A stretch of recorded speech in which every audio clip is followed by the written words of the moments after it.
বন্ধের দিনও অফিস খোলা রেখে বিভিন্ন পর্যায়ে মানুষকে সন্তুষ্ট করার জন্য, বড় দলগুলোকে সন্তুষ্ট করার জন্য তারা তৃপ্তির ঢেকুর তুলছে এসি রুমের মধ্যে বসে।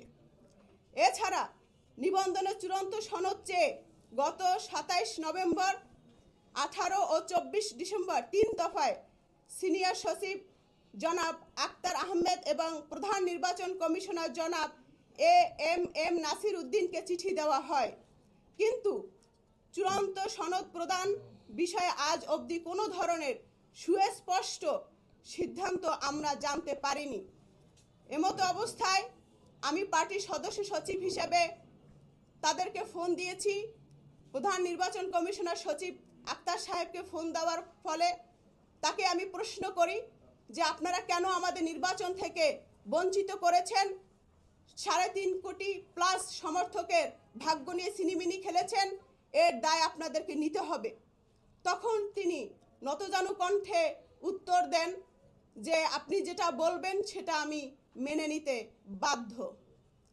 এতে ধারা স্পষ্ট হয় যে কোনো অদৃশ্য শক্তির প্রভাবে নির্বাচন কমিশন নীরব ভূমিকা পালন করছে।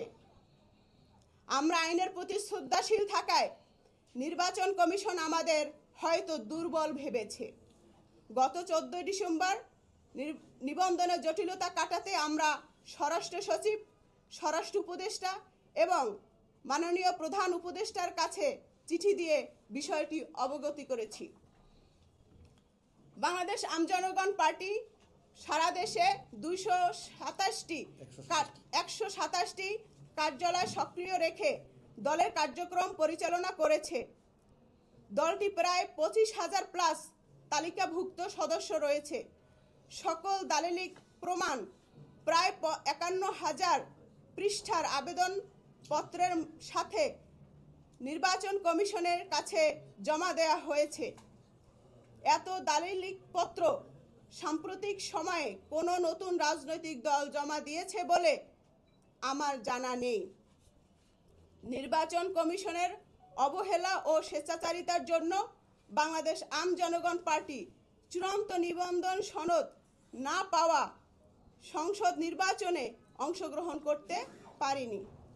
আমাদের কাছে স্পষ্ট নয়, তবে কেউ বা কাহারা মুঠোফোনের মাধ্যমে এবং বিভিন্নভাবে তাদেরকে ইনফ্লুয়েন্স করেছে, সেই কল রেকর্ড আমাদের হাতে এসেছে এবং সেই বিষয়ে আমরা আইনগতভাবে ব্যবস্থা নিব বলে মনস্থির করেছি।